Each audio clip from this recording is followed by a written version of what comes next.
우리가 새벽에 이 로마서를 묵상을 합니다. 로마서를 묵상을 하면서 저도 그런 마음이 들어요. 로마서가 참 쉽지는 않구나. 뭐 어떤 사건이 나오는 것도 아니고 마치 우리가 이걸 볼 때마다 막 어떤 법조문 같이 느껴지는 이런 느낌도 있을 수가 있습니다.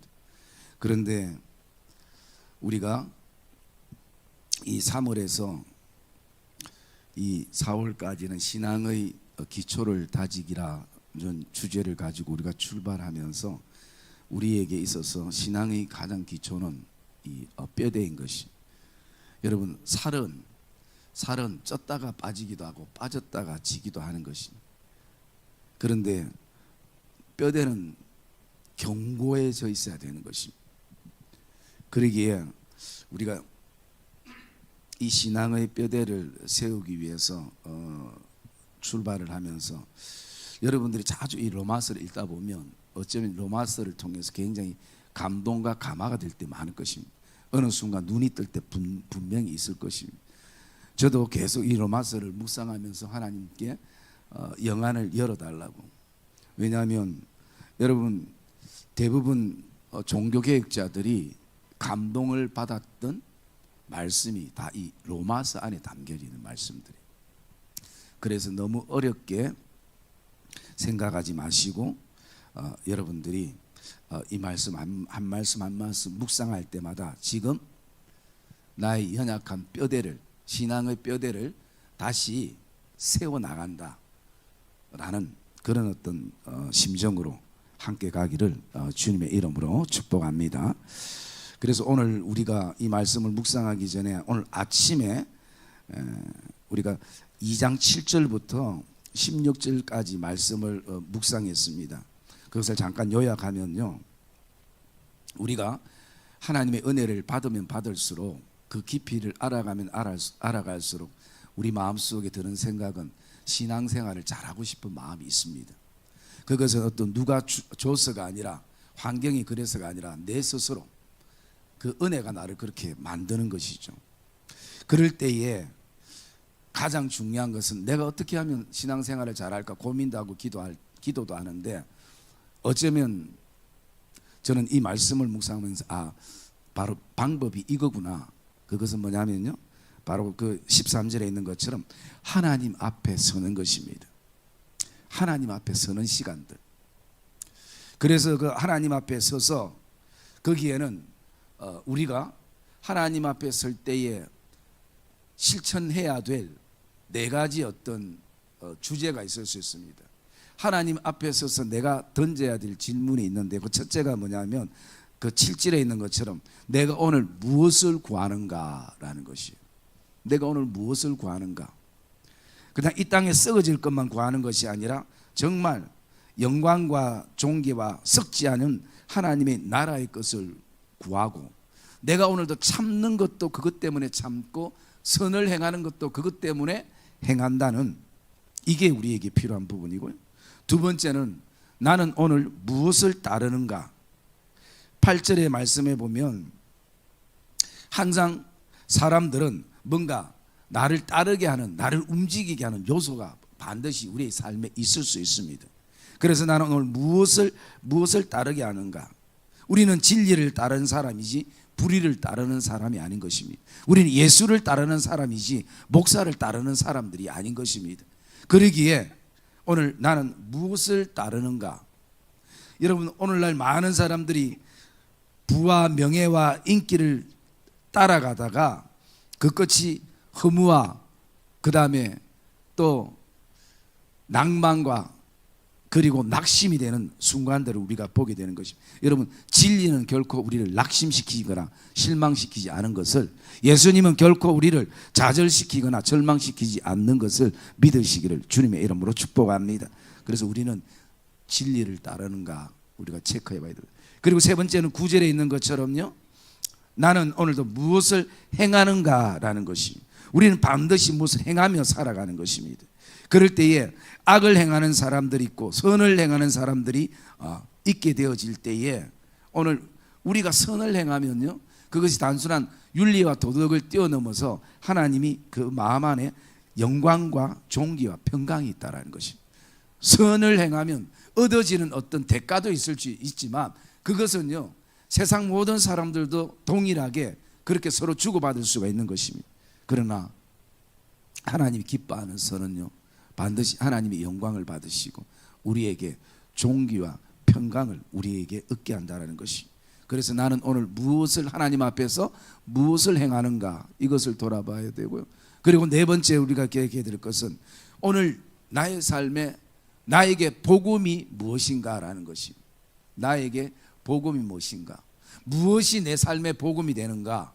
이 복음은 다른 말로 바꿔서 은혜라는 바꾸면 바로 나에게 무엇이 은혜가 되는가라는 것이. 이 말은 내가 오늘도 은혜 속에 있는가, 그리고 우리가 다른 건 몰라도요, 하나님의 은혜는 구해야 됩니다. 하나님의 은혜는 한번 받으면요, 그냥 영원히 가는 것이 아니라 또 충전하고 또 충전해야 돼요. 왜? 여러분, 만약에 영원히 가면 은혜가, 그러면 어떻습니까? 여러분, 하나님 찾겠어요? 절대 안 찾습니다. 그래서 하나님께서 우리에게 은혜를 주시되 충만하게 주시고, 또 그게 방전이 되면 우리는 핸드폰 충전하듯이 또 하나님 앞에 나가서 하나님 앞에 은혜를 달라고 구하는 것이. 물론 본질적인 하나님의 은혜는 변함이 없습니다. 그러나 우리의 매일 삶 속에 은혜가 필요하지 않습니까? 내가 말 한마디를 할 때도 은혜가 필요한 것이고요, 무엇을 결정할 때도 은혜가 필요한 것이고, 그리고 나가서 예배 드릴 때도 은혜가 필요한 것이고, 모든 게 사실은 은혜가 필요한 것이. 그래서 오늘 나는 은혜 가운데 있는가, 이걸 우리가 하나님 앞에서 돌아보면요, 거기에 내려지는 결론이 저와 여러분들이 정말 하나님을 더 깊이 사랑하고 또 신앙생활을 잘할 수 있는 길이 거기에 있음을 우리는 보게 됩니다. 그래서 여러분, 저와 여러분의 삶 안에 오늘도 제일 우리가 나를 체크를 잘해야 되는 것은 바로 내가 지금 하나님 앞에 서야 되는지 서지 말아야 되는지. 여러분, 제자 훈련한 사람들 총 주제가 뭐였습니까? 하나님 앞에 서였잖아요. 그래서 제자 훈련할 때 시작하면 항상 제일 먼저 체크하는 게 뭡니까? 하나님 앞에서 내가 숙제를 했는지, 성경을 읽었는지, 그리고 오늘 기도를 했는지, 그리고 또 성경 암송을 했는지, 그리고 교재뿐만 아니라 부교재인 그 독서를 했는지, 하나님 앞에서 우리가 체크하는 시간을 일부러 가지기도 하는 것입니다. 여러분, 신앙생활을 잘하는 것은 다른 방법이 있는 것이 아니라 하나님 앞에 계속 나가는 것입니다. 하나님 앞에 나가는 것. 그러면 하나님은 기뻐하시는 것이. 그리고 오늘 우리가 이 17절에서 29절의 말씀을 가지고 좀 묵상하고 싶은 것은, 우리 한번 따라합시다. 하나님을 욕되게 하느냐. 예. 여러분, 우리가 하나님을 믿으면서 우리의 마음속에는 하나님을 욕되게 하고 싶은 생각이 전혀 없습니다. 특히 예수 믿는 사람들 안에서뿐만 아니라 우리의 삶이 바깥에 나가면 예수 믿지 않는 사람과의 삶도 있어요. 특히 그런 가운데에 절대 하나님을 욕되게 하고 싶은 것이 아니라 하나님을 영화롭게 하고 싶고 하나님 앞에 영광 돌리고 싶은 마음이 우리의 마음인 것이. 그러면서 오늘 사도 바울이 그 당시에 유대인들에게 지금 이 내용의 편지들을 기록하면서 왜 유대인들에게 너희들은 지금 왜 하나님을 욕되게 하느냐라고 질문을 하고 있다는 것이. 그러면 그 당시 유대인이나 오늘 저와 여러분의 믿음의 삶을 살아가고 있는 우리가 하나님을 욕되게 한다면 왜 욕되게 하는가 돌아보면요, 거기에는 두 가지가 있습니다. 그것은 첫 번째는 뭐냐면 하나님이 복음을 주신 하나님이 율법을 주신 목적을 제대로 모르기 때문인 것이고, 그리고 또 나가서 하나님이 그들에게 주신 복음이 뭔지를 제대로 인지하지 못하기 때문이라는 것이. 그래서 여러분, 우리가 하나님의 영광을 위해서 살아가고 또 하나님을 욕되게 하지 않을 수 있는 방법은요, 하나님이 우리에게 주신 복음의 목적을 분명히 알고 또 하나님이 내게 주신 이 은혜라는 것, 복음이 뭔지를 확고하게 알면 우리는 오늘도 하나님의 영광을 위해서 살아가는 삶이 되어질 수 있다는 것입니다. 여러분, 신앙도 돌아보면요, 결국은 율법과 그리고 복음의 관계를 알아가는 것입니다. 여러분, 내용들이, 성경의 내용이 다 그래요. 율법이 뭔지를 우리에게 말씀해 주고 또 하나님의 은혜가 뭔지를 우리에게 말씀해 주고 있다는 것입니다. 그래서 어떤 분들은 그 구약을 율법이라 얘기하고 신약을 은혜라 얘기하는데, 뭐 굳이 따지면 틀렸다 할 수는 없지만 여러분, 더 정확하게 읽으면요, 구약에도 율법만 있는 게 아니라 구약에도 하나님의 은혜가 있고 복음이 있고 하나님의 사랑이 있는 것입니다. 신약에도 물론 그것이 있기 때문에, 또 어떤 분들은 율법은 전혀 필요 없어가 아니라, 율법이 필요 없는 것이 아니라 오늘도 율법과 그리스도의 그 은혜가 합쳐진 것을 우리는 복음이라 그렇게 얘기를 하는 것입니다. 여러분, 구약에 먼저 그 율법이 은혜가, 복음이 어디에 기록되어 있는가 보면요, 우리 한번 창세기 3장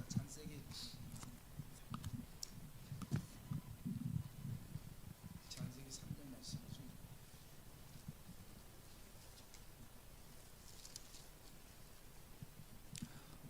자, 창세기 3장 우리 15절 말씀, 창세기 3장 15절 말씀 시작.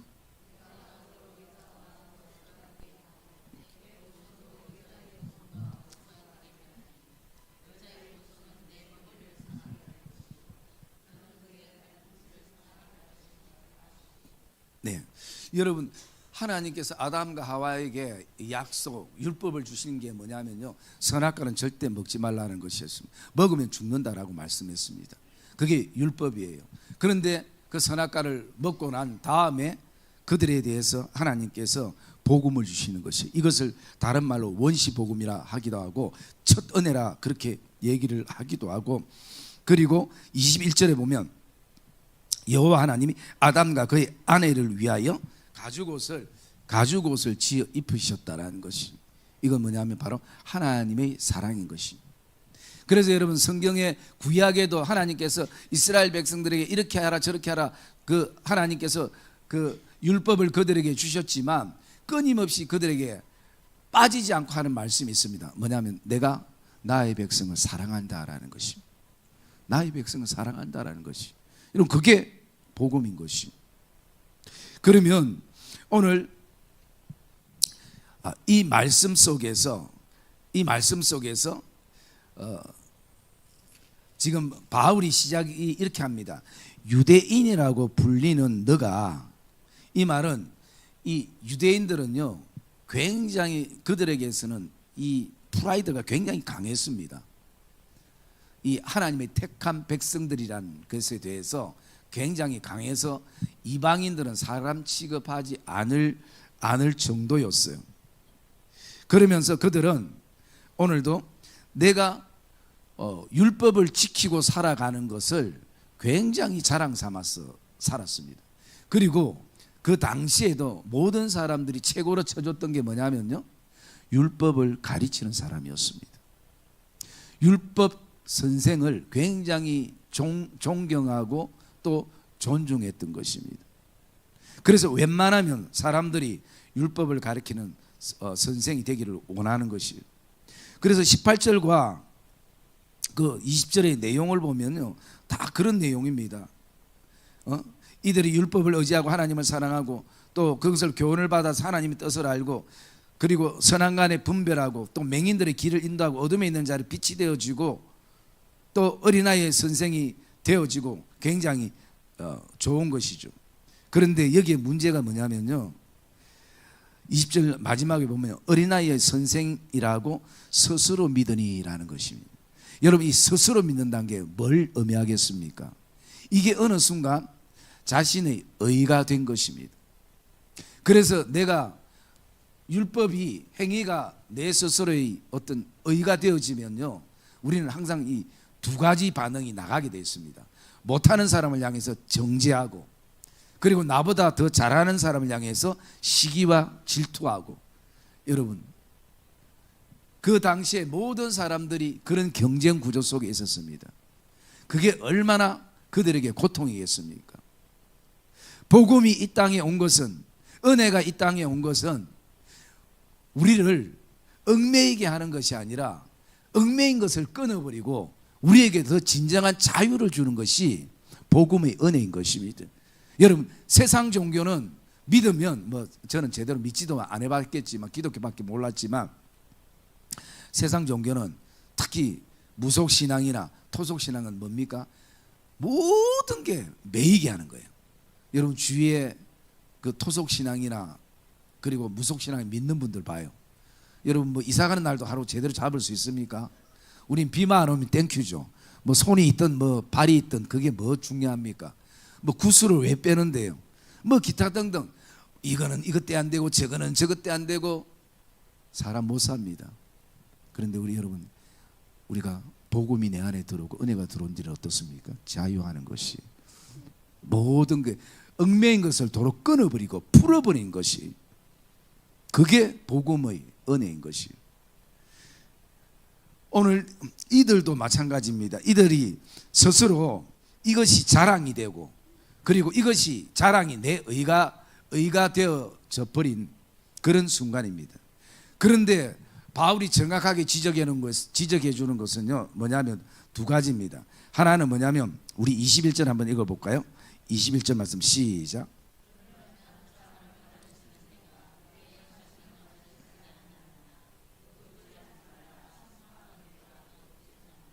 네. 여러분, 이 말씀은 어떤 말씀입니까? 그러면 너는 왜 가르치는 대로 살지 않느냐라는 것입니다.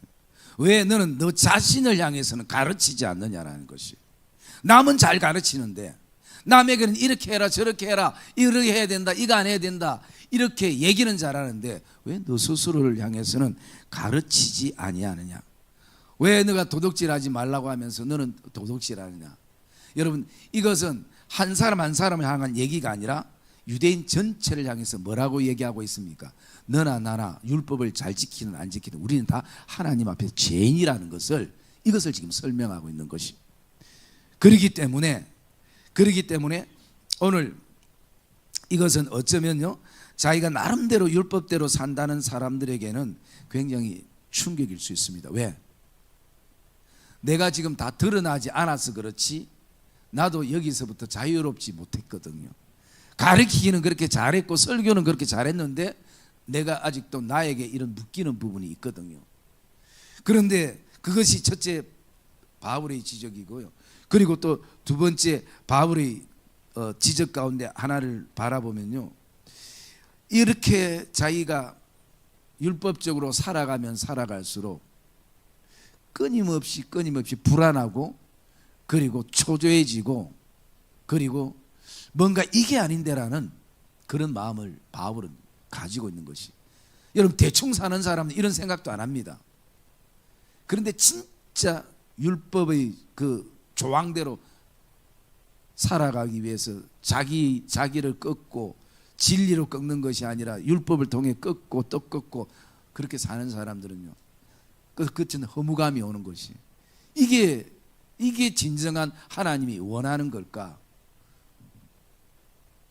여러분, 바울은 하나님을 어쩌면 더 깊이 만났던 것은 이런 고민들이 그에게는 있을 수 있었던 것이. 그래서 오늘 너희도 동일하지 않느냐? 가르치기만 가르치고 너희들도 도둑질하고 간음하고, 그리고 심지어 우상을 가증히 여기는 너가 신전 물건을, 우상을 도둑질하지 않느냐? 이게 얼마나 가증한 것이라고 가르치면서도 나는 그것을 가져간다는 것이. 절대 저것은, 우상은 바라봐도 안 된다고 얘기하면서 남 모를 때는 그것을 내 주머니에 넣고 간다는 것이. 여러분, 그게 우리 아닙니까? 여러분, 이들이 이렇게 율법에 대해서는 자신을 하고 있었는데 하나님께서 그러면 이들이 너가 그럼 도대체 얼마큼 율법을 지켰는가 내가 한번 확인을 해볼게. 하나님이 확인을 해보셨어요. 여러분 율법이 평균적으로 어떤 사람은 673가지가 있다고, 제일 이제 평균적인 게 613가지가 있다고 합니다. 그 중에 그 248개는 하나님이 하라는 것이고, 그리고 365개는 하나님이 하지 말라는 것이에요. 저 머리 좋죠. 오늘 수학 좀 됐다. 이거 밤새도록 외웠네 어젯밤에. 근데 이거 외우기 좀 쉬웠어요. 왜냐하면 하나님이 하지 말라는 것 248개 248. 그 다음에 하나님이 하라는 거 248. 하나님이 하지 말라는 거 365일. 매일 하지 말라네 하나님이. 율법은 이렇게 딱 외우니까 딱 외워져요. 내가 뭐 숫자를 언제 잘 외우겠습니까? 여러분 그럼 자 613개 이거 가운데에 우리가 하루 사는 것도 아니고 1년 산 것도 아니고 10년, 20년, 50년 살아가면서 그걸 과연 몇 개나 하나님 앞에 행했을까? 우리 에스겔서 16장 50절 말씀 한번 봅시다. 하나님이 나는 율법을 가지고 이렇게 살았다 얘기하고 있는 그들을 향해서 하나님이 말씀하시는 겁니다. 율법에 대한 평가예요.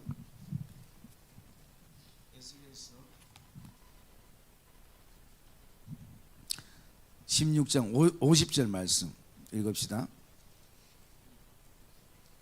구약성경 1172페이지 읽읍시다. 시작. 잠깐만, 에스겔서 16절 맞아요? 51절. 내가 50절이라 했어요? 이거는 못 외웠네. 자 51절 시작.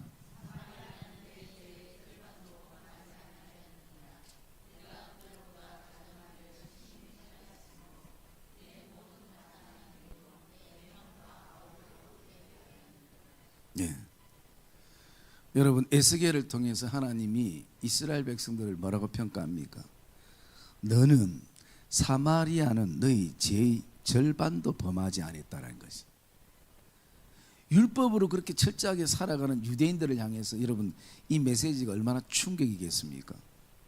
나는 법의 조문들을 다 지키고 살아간다고 했는데 하나님이 평가가 이방인인 사마리아인들은 너 죄의 절반도 범하지 않았다는 것이.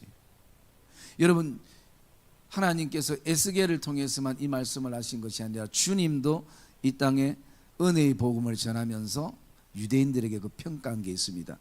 마태복음 11장 우리 말씀 한번 봅시다. 마태복음 11장 22절 말씀 우리 같이 읽읍시다. 22절 마태복음 11장 22절 시작.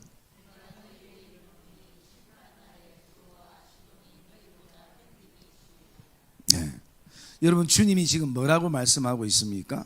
회개하지 않는 도시들에 대해서 말씀하고 있는 것이, 그 말씀 가운데 예를 들어서 어떤 곳을 말씀하고 있는가? 두로와 시돈이라는 그 이방 땅, 하나님을 인정하지 않는 땅을 말씀하는데, 심판 나라에는 어쩌면 그 땅이 너희보다 훨씬 견디기 쉽다라는 것이.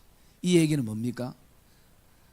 너희가 눈에 보이는 죄는 조금이라, 율법을 지켜서 조금이라 할지라도 눈에 보이지 않는 죄는 엄청나다는 거죠.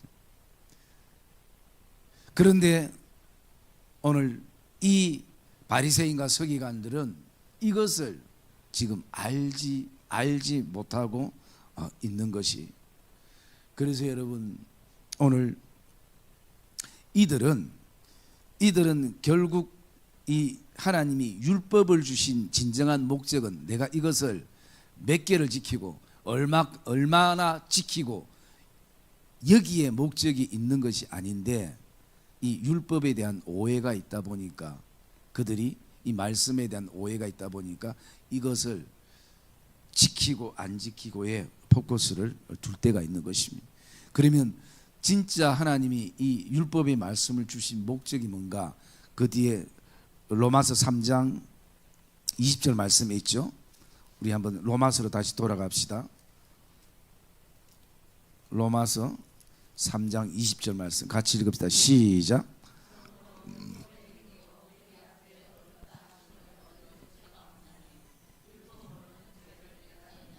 아멘. 여러분, 율법의 가장 본질적으로 하나님이 주시는 것은요, 죄를 깨닫게 하기 위한 것이, 너희 그 상태를 보라는 것이, 너희 상태를 봐라. 그래서 이 율법을 통해서 내가 이런 상태구나 라는 것을 사실은 보기 위해서 하나님이 그 조문들을 주신 것이에요.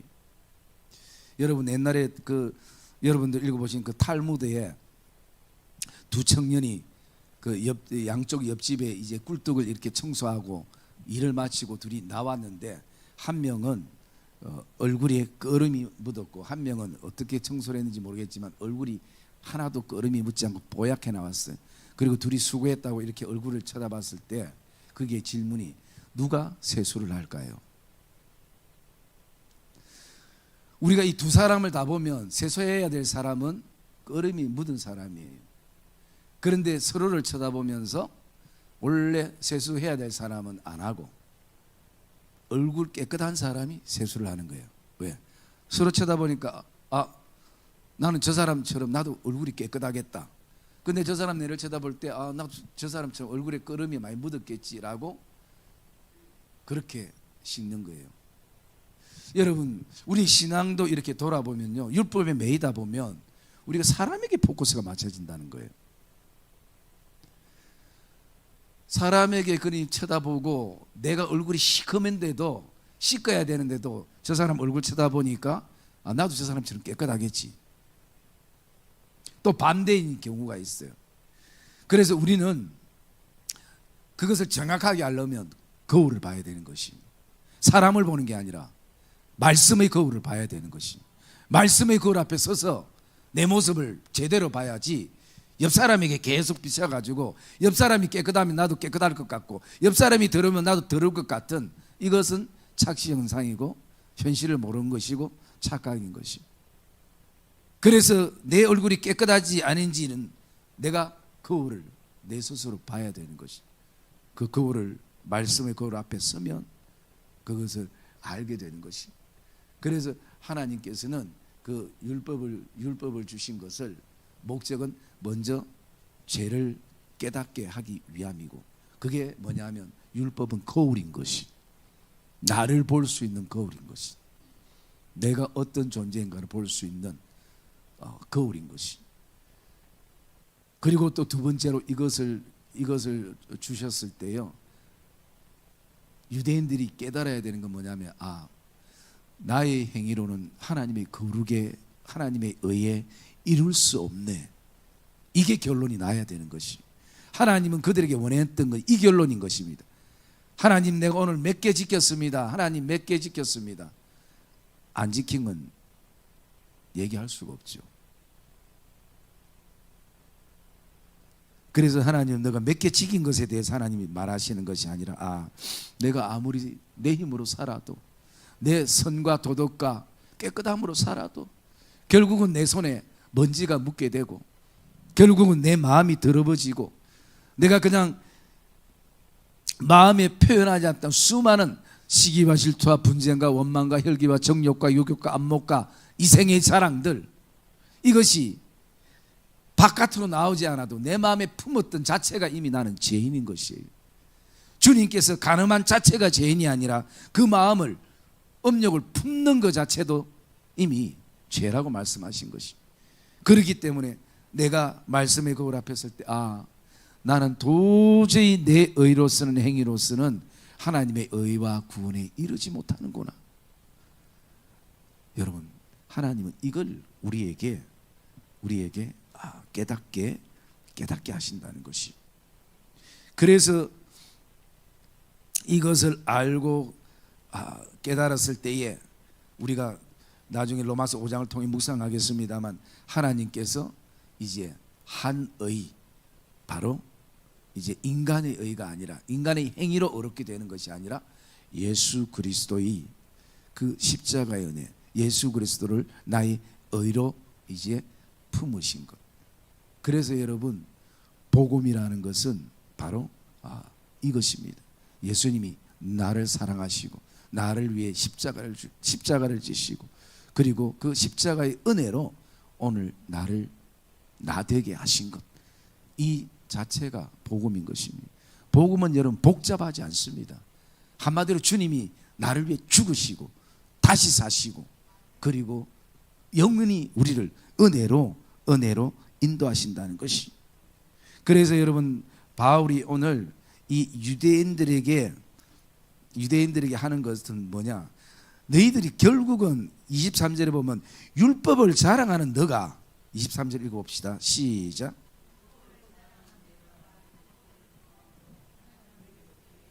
예, 율법을 지금까지 자랑하던 너가 도리어 율법을 범했다라는 것이에요. 그래서 하나님을 욕되게 했다라는 것입니다. 그래서 이제는 너희가 그 율법의 조문과 할례를 가지고 너희들이 자랑할 필요가 없다라는 거죠. 왜?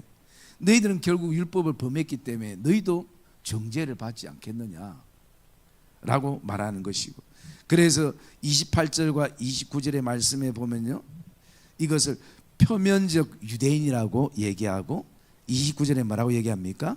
오직 이 표면적 유대인, 이면적 유대인은 뭘 얘기하는가? 우리가 흔히 얘기하는 겉사람과 속사람을 말하는 것이죠.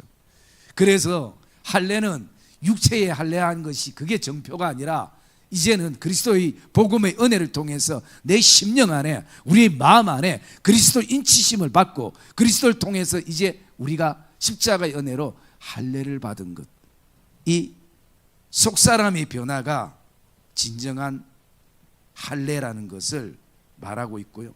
그래서 이것은 이 속사람의 이 인지심의 변화는 그냥 종이 조각 율법 조문에 있지 않고 우리의 영에 있다라는 것이, 누구도 지울 수 없고 누구도 깨트릴 수 없는 우리의 영에 새겨 놓았다라는 것입니다.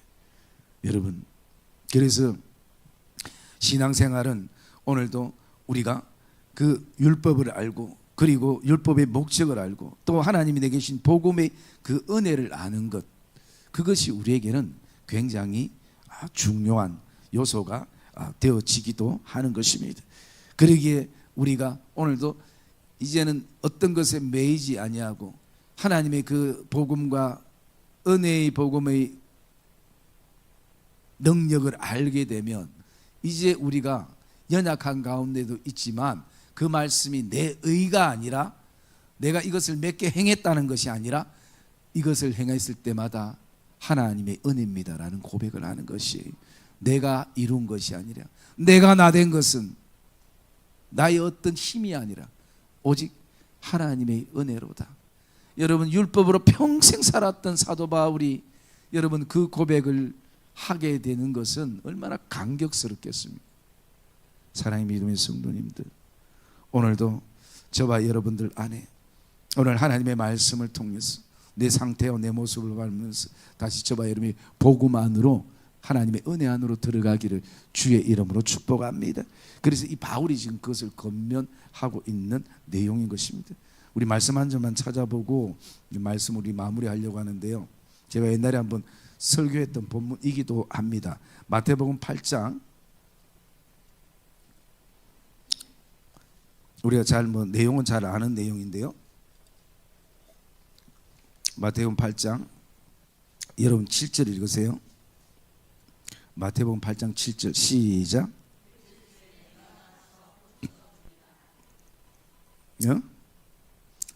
마태복음 8장 7절.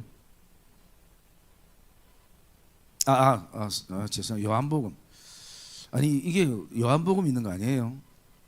자, 요한복음 8장 7절.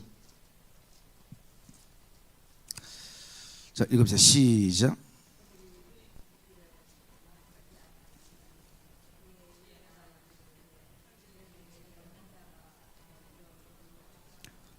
자, 9절 읽읍시다. 9절 시작.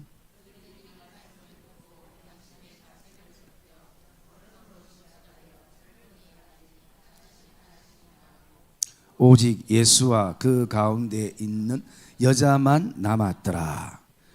여러분, 오직 예수와 그 가운데 섰는 여자만 남았더라. 제가 언젠가 이것을 가지고 은혜와 율법의 만남이라는 제목으로 설교한 적이 있습니다. 물론 여러분 기억이 안 되리라 그래서 생각합니다. 다음 주 또 할 겁니다. 이거 예수라는 은혜와 가늠한 여인 율법이라는 율법의 돌에 맞아야 죽을야 될 여인, 여러분 이 만남이 저와 여러분 안에 있기를 주의 이름으로 축복합니다. 이 만남이 너무 행복한 만남이에요. 이 만남은 너무나 감격스러운 만남인 것이. 왜 감격스러운지 아십니까? 주님이 말씀합니다. 여러분 10절 한번 읽어봅시다. 10절 말씀 시작.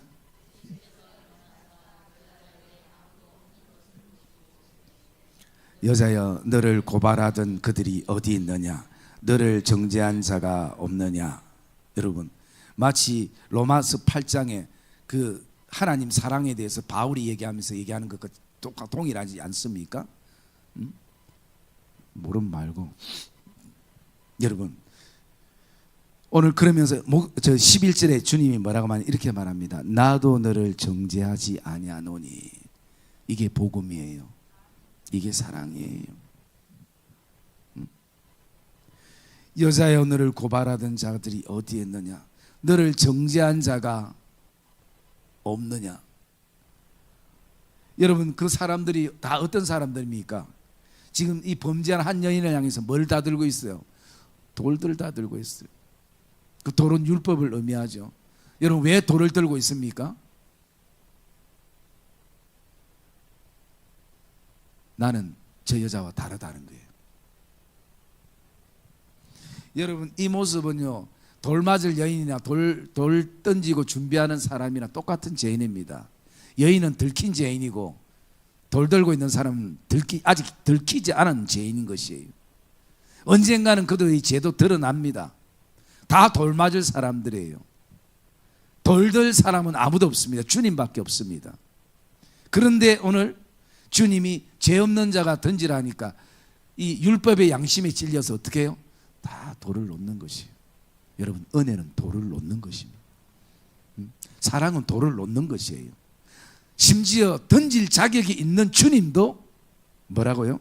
나도 너를 정죄하지 아니하노라.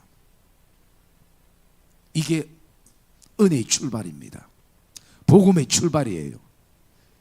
율법은 끊임없이 정죄하고 시기하고 질투에 빠질 수밖에 없지만 은혜의 복음은요, 나도 너를 정죄하지 아니하노라. 돌을 놓는 것입니다. 사랑의 믿음의 성도님들, 저와 여러분들 오늘 말씀을 통해서 정말 다시 한번 하나님이 내게 주신 복음의 은혜가 뭔지를, 저와 여러분들이 그 복음 앞에 다시 한번 서며 그 하나님의 은혜 다시 앞에 서며, 지금도 우리가 어떤 율법 조문에 매이고 있다면 이제는 우리가 믿음으로 선포하며 또 은혜 속에 그게 고백이 되어져야 되는 것입니다. 이제는 이 속사람, 내 영에 오늘도 하나님이 인치시고 하나님의 자녀 삼으신, 누구도 깨트릴 수 없고 바꿀 수 없고 변화시킬 수 없는 그 하나님의 은혜가 오늘 우리 인생 가운데 있다라는 것을 저와 여러분들이 기억하기를 주의 이름으로 축복합니다. 여러분, 로마서 8장 말씀 잠깐 한번 볼게요.